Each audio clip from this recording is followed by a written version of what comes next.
signs and wonders up in that cap. Mugs of teas and bacon sarnies run from. The whole shedding skin for me is more kind of, not so much a physical removal of skin, but more kind of a shedding of the past or things that can affect what you want to try and do in the future and so on and so forth. So the skin cell idea was, again, because it's what I feel I need to do as an artist, is to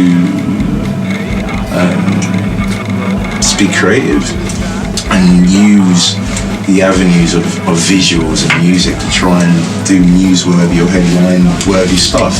And it was just another chance to do that. And I just thought I wanted to do something that was connected to shedding skin, the title, but without it being, again, the obvious shedding of skin. And I just did a previous project where I had access to medical individuals. So that's how I started with the idea. And yeah, really pleased with it. It's not something that I know it hasn't been done before, as far as I know. It looks almost like a painting. Yeah, that was really it. When we were researching and just looking via Google at this, it just came up one day in one of my searches, and we just projected it onto a wall, and it just looked like a painting. It was so beautiful, and I thought I'd be quite interested to try and get my own skin cells and see what we could come up with. So, yeah. Look, me, I said I'm ready to roll. You think I'm getting caught? For me, I just I just wanted to make a record that incorporated more guitar, more live sound. I've kind of done that with the last two records in bits. There was tracks in both previous records where I had guitar and drum and bass, but it was never a sense of all in one track. It was always a bit of guitar here, a bit of bass, blah, blah, blah. So I just wanted to try and do that. I love guitar music, so this made sense to me.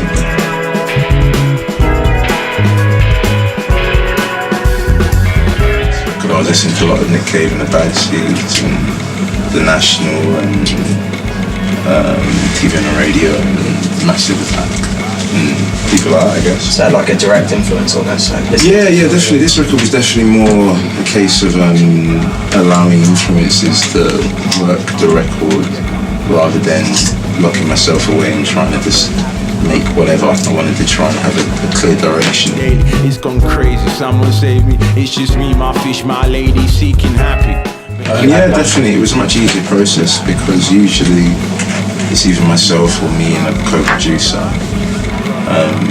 This one, I spent a few weeks doing the demos and developing them to a certain state, and then I went in with the band to develop them further.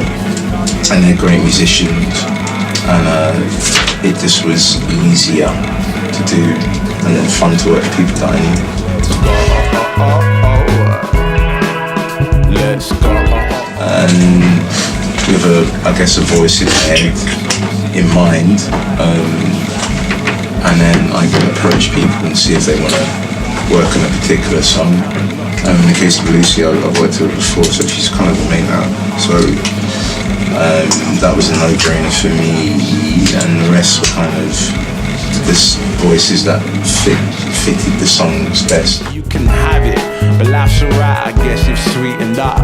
I just guess I'm everything for me is very much of the moment, do you know what I mean? And it's kind of a case of I'm just a bit more happier, and as much as that's the thing, at the same time, it's always a balancing between how I personally feel and how I feel about the world around me, do you know what I mean? Yeah. And it's a bit of a shit area really at the moment, overall, and a lot of things. So as much as I'm quite content in my own life, I don't think it would be a good idea just to make music from that perspective, but be a bit boring. So yeah, it's a mixture of things really, but there's definite optimism, I guess, for more than anything, the fact that things aren't great in certain aspects.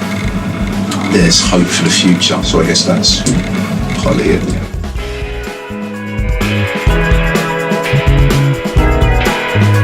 Honestly, I was broke, I don't have money. And I don't like just from previous experiences, didn't really want to spend too much of the video budget that I had from the label. So I thought, what's a good concept which would be newsworthy, or headline worthy, but also was relevant to the song, which is about the 9-to-5 experience and living potentially on a minimum wage, but trying to still have a life. And I've worked in a 9-to-5 environment more than I've having music, so it made sense to try and do something that linked, that was relevant, but without it being patronising. So yeah, that's where it came from. Look, mate, I said I'm ready to roll. You think I'm getting confused? Do some more music and hopefully projects that may pop up from the result from putting a record out, as it naturally sometimes does. And that's it really, there's more gigging. I want to play as much as possible, and got a European tour coming up and festivals in summer, and then we'll see what happens after that. Honestly, I'm kinda lost. No one knows what morning brings. Maybe a couple beers in your arm.